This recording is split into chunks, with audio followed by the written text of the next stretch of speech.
আসসালামু আলাইকুম, শুভ বিকেল, শুভ সন্ধ্যা। কেমন আছেন সবাই? আশা করছি যে যেখানে আছেন মঙ্গল মতো আছেন। তো এই তো সন্ধ্যার নাস্তায় চলে আসলাম রান্নাঘরে। আর আজকে একটু কিছু বিদেশি ধরনের খাওয়া খাইতে ইচ্ছে করছে। তো সেটা বিদেশি হোক আর স্বদেশি হোক, যাই হোক, আমি কিন্তু উল্টাপাল্টাভাবে তৈরি করি আমার মতো করে। তো এই আজকে কয়েকটা চিকেন লেগ পিস নিয়ে নিয়েছি। তো আজকে একটু তান্দুরি টাইপের খাইতে ইচ্ছে করলো, তো দেখা যাক কি করে নেই। তান্দুরি মশলা দিয়ে দিলাম 2 চা চামচ, একটু হলুদের গুঁড়া, লাল মরিচের গুঁড়া, ধনিয়া জিরা, জিরা গুঁড়া সব দিয়েছি হাফ হাফ করে, মানে হাফ টি স্পুন দিয়ে। এরপরে কালো গোলমরিচের গুঁড়াও দিয়েছি 1 চামচের মতো। তারপর দিয়ে দিলাম 2 চা চামচ ময়দা, 2 চা চামচ বেসন। এরপরে এখন দিয়ে দিব একটু আদা রসুন পেস্ট। এখানে আদা রসুন পেস্ট আছে। একটু টক দই নিয়ে দিচ্ছি। টেবিল চামচ দিয়ে যদি দেই তাহলে হয়তো 2 টেবিল চামচ হবে, কারণ আমার এখানে চিকেনের পরিমাণটা তো কম। 5 পিস লেগ আছে এখানে চিকেনের। তো এখানে 2টা ছোট সাইজের টমেটো, পেঁয়াজ আর একটু কাঁচামরিচ, এটা আমি একটু ব্লেন্ড করে নিব। তার আগে দিয়ে দিচ্ছি সয়া সস। তো এই খাবারটা বলতে পারেন তান্দুরি এটা সেটা, কিন্তু আমি আমার মতো করে তৈরি করে নিচ্ছি। আর এই যে এখানে আমার কোয়েল পাখির ডিম, 3টা ডিম মিলে হয়তো একটা ডিমের সমান হবে, তার থেকে বেশিও হতে পারে। তো পেস্টটা কিন্তু করে, টমেটোর পেস্ট করে আমি কিন্তু এর সাথে অ্যাড করে দিলাম। এরপর লেবু চিপে দিয়েছি সব সহকারে। এটা সুন্দর করে ম্যারিনেট করে রেখে দিব ঘন্টাখানেক আগে। তো লেবু চিপে নিয়েছি, এখানে আমি অর্ধেকটা লেবু চিপে দিয়েছি।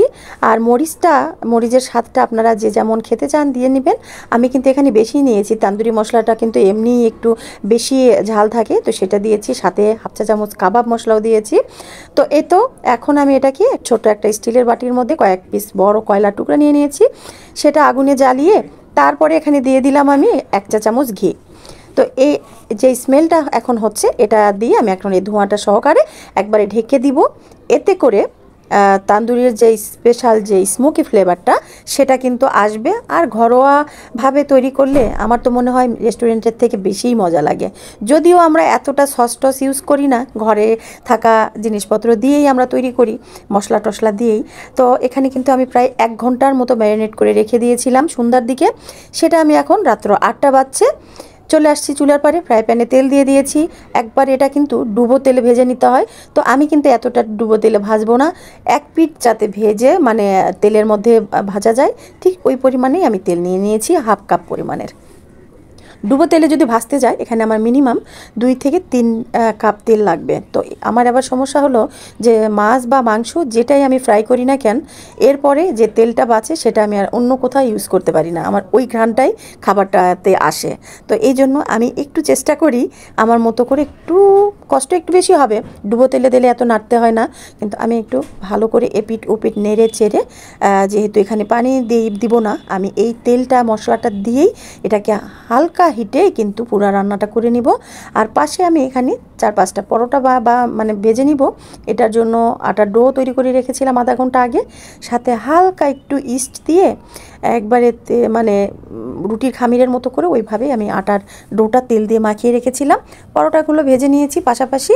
আর এই তো চলে আসলাম আলতো হাতে, ডিমে আছে এটা ভাজতে যতক্ষণ সময় লেগেছে প্রায় 40 থেকে 50 মিনিটের মতো। তো সব সহ আমার এই রেসিপিটা একবার ম্যারিনেট সহ কিন্তু 2 ঘন্টার মতো লেগেছে, কারণ 1 ঘন্টা ম্যারিনেট করে রেখেছি, হয়তো আধা ঘন্টাও রাখলেও পারতেন।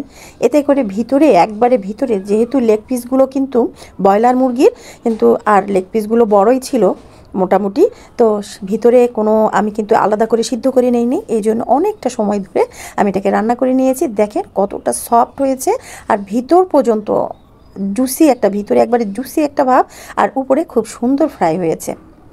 অনেক মজা ছিল, অসাধারণ ছিল। আসলে নিজের ঢোল নিজে পিটাচ্ছি এটা যদি মনে করেন তাহলে কিন্তু ভুল হবে, আসলেই সুস্বাদু ছিল। তো আমি যেভাবে তৈরি করে নিলাম, আপনারাও তৈরি করে নিয়ে খেয়ে দেখে নিতে পারেন। তবে খাওয়ার পরে কিন্তু কমেন্টে জানাতে হবে কেমন হয়েছিল রেসিপিটা। অনেক মজা। বিসমিল্লাহ শুরু করলাম। আর এই তো, কে কিছু মনে করবেন না, খাবারটা আসলেই অনেক মজা ছিল। ঝালটাও ছিল অনেক তীক্ষ্ণ, সাথে কিন্তু কাঁচা পেঁয়াজ কেটে নিয়েছিলাম। আমার কিন্তু আর আলাদা করে সস তৈরি করার সময় হয় নাই, তাই আমি এখানে রেড চিলি সস নিয়ে নিয়েছি, সেটাও ঝাল, সব মিলিয়ে অসাধারণ। তো সকালে ভালো থাকবেন, সুস্থ থাকবেন, আমার জন্য দোয়া রাখবেন। আজকে পর্যন্ত, আল্লাহ হাফেজ, শুভ সন্ধ্যা।